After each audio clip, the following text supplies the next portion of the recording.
Well, welcome back to the Austin Public Library. We are sitting down today with Tameca Jones, and thanks so much for visiting with us. Hey, it's my pleasure. Beautiful day. The first thing I thought was interesting was I read where you said that having kids actually pushed you to really pursue music, and for some people, you know, it can almost be like, oh, like real life now. I need to, get a job and make sure I'm making steady income. And right, it's definitely not steady. Why do you think that was your response?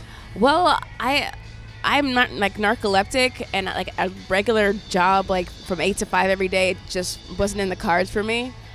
So I had to figure out a way to earn money, and my parents are really supportive. I have that support system locked in where I could like make very little money and still survive because of my parents, and basically that propelled me to have a career in music, because I knew I could sing. I knew I had the support system, and I knew Austin needed some like soul. It was really lacking at that time for like soul music.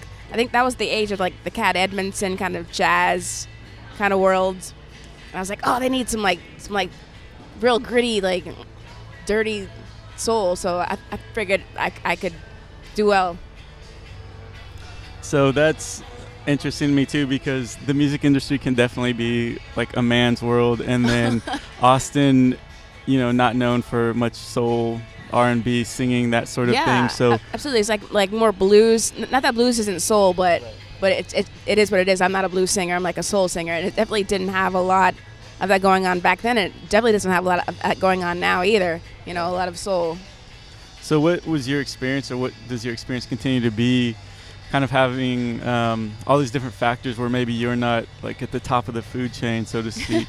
It's just it's been kind of frustrating being the underdog for so many years. It's just a grind being a musician, and especially in the sound, but there's so much competition, and there's just so many artists here, and people come to Austin thinking they could make it and whatever, and then the rising cost of housing and the venues being pushed out. It's been like really hard trying to climb up the little ladder, but it's just all about perseverance and just kind of desperation, because I didn't have anything to fall back on. So maybe on a more positive vibe, then what does being in a city where you are kind of unique, or maybe a lot of people aren't doing your style, what does that give you? Or maybe different people you get to work with that you wouldn't in another place? Yeah, it's great. It's like being a unicorn, and it's like being like a Technicolor in a field of black and white, because you kind of stand out, because there's not a lot of unicorns here that do soul. Like in Dallas, I would probably be kind of washed out, because there's so much soul there, and Erykah Badu, that's where she is, and I do like being kind of a standout here, but it's still also hard, because I don't know, you can get kind of overlooked sometimes, because there's like all these like rock bands, Austin's known for rock, and of course Gary made his like started here and made his and got out of the crab barrel, but some of us are still lifetimers here, like still. It reminds me of the chain gang. Sorry, it's like this chain gang mentality. It's like checking out the rock while other people get like pardoned. So it's just been kind of hard, because you don't know if you're gonna break or not, or you're just gonna stay here, and like hover. But that's cool. It's all about your like definition of success. What that definition is. That's not even like what you asked me, but I don't know how I diverted. It's all good. No, you're going right along with my notes, so go. Perfect. I am interested in that, this idea of what do you think your break would look like for you personally, because I read where it was about a year ago sometime that I read something where you were talking about feeling that you were at a ceiling. Right. It sounded like you were kind of talking about this defining moment in this musical journey. And yeah. What happened? Do you feel like you reached another level, or what? Like I said, kind of starting off, what would that look like for you to? break? The music industry has changed so much, even within a year. It's just changed. You think like breaking through would be like getting a label deal, but labels aren't really where it's at right now. It's kind of like a little bit of slavery there, and a little bit of loss of identity, and you kind of really don't need labels right now, but it's just right now. The idea of success for me would be like putting songs into movies and TV and just diversifying like income streams, because that's where it's at for artists these days. It's just having that diversity of you can like use that kind of money to go touring and get your name out there more, and you don't really need labels so much. You just need like certain little chess pieces, like a publicist or like a good booking agent or a publishing company, you know, just little pieces just to help you survive, you know. How did your like focus have to shift in regards to your sound, going from just being a live performer to now adding in recording? Right, I had to listen to what was being played, because usually like live performance, stuff whizzes by me, like drums or bass, like they'd all play what they want to play, you know. And the recording area, I had to focus more on what sounds right for the song, you know. And it's something that was really frustrating for me, because I'm not a musician. Like I'm not trained. I don't know how to write chords and like music and stuff. It's basically, for me, it's just all I sing it. I hear it in my head and I sing it and I play in my garage band. So it's just having to focus on those little details of how to build a song, how to like start slow and then build it. And that's all production as well, like finding a good producer, which is hard to find in the sound too. There's not a lot of hit records coming out of Austin, you know. It's kind of like that Austin sound, that bubble that's not like LA or New York. So it's been a challenge trying to find someone who has a sound outside of Austin, you know. And the Austin sound is cool, don't get me wrong. I'm not talking smack about Austin sound, okay? But it's just like, that's not the sound I'm going for, you know. Something a little more cleaner, a little more crisper, like LA and Cali, stuff like that. Gotcha. How do you know when you've hit on a sound or a song that you're like, this is it? Okay, yeah, this is. When I'll know when I hit on something good, when I can remember it the next day, and when I put it away and I can remember it, I'm like, yes.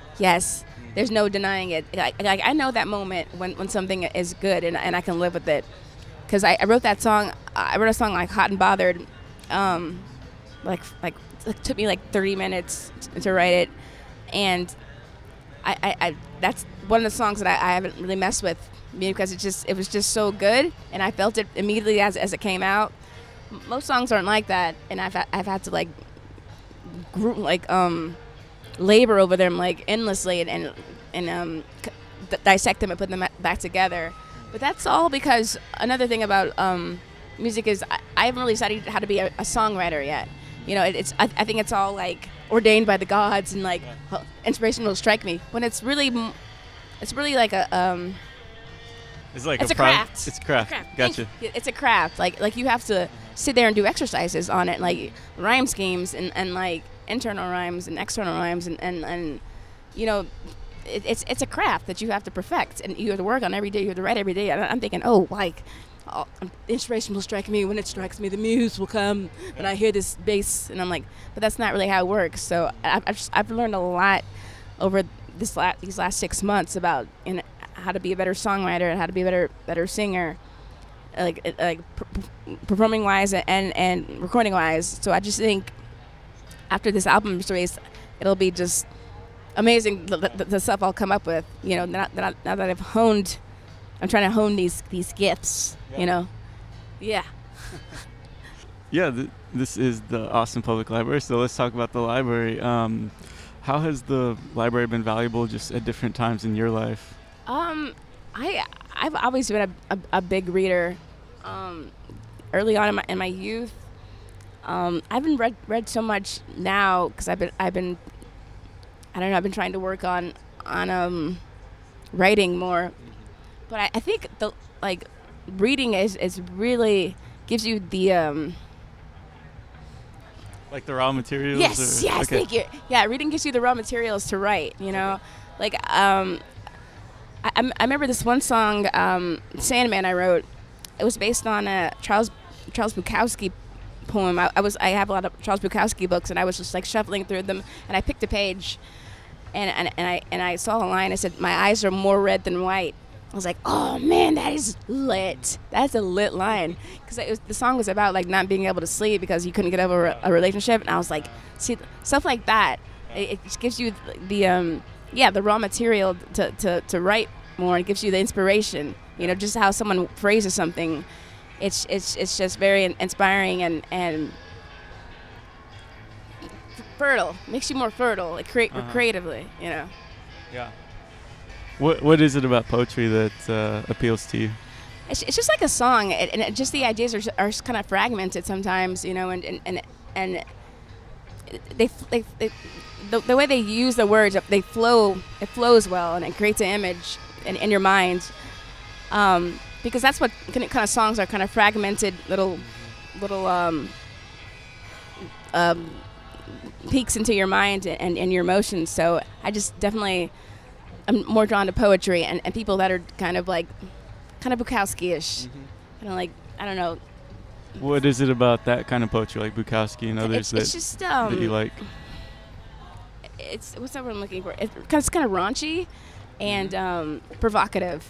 I'm definitely into that provocative, and he just thinks differently, you know, as most artists do. But it's just very provocative, you know, and colorful, you know.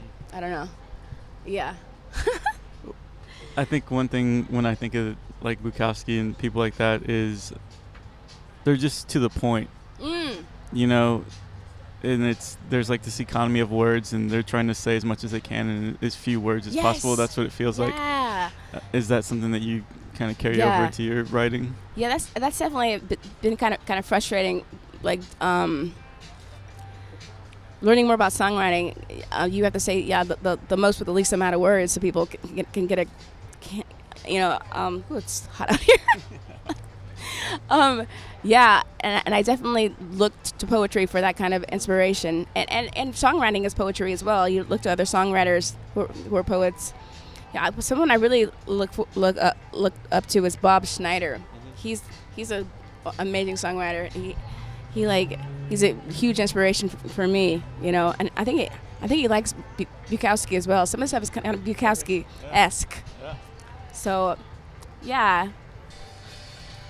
So for people who want to follow you, they want to see the things you have going on. You said you got an EP coming out. Right. Where can they go on the web to a central place to find that information? I have a Facebook page, and I also have a website, tamecajones.com. But it's mainly on my Facebook page, you know, my music page. So that's pretty much it. All right. Well, that's it for the Austin Public That's it for the Austin Public Library. Thank you, Tameca, and thank you for supporting the library. And yeah, keep Austin weird. There you go. All right. Bye.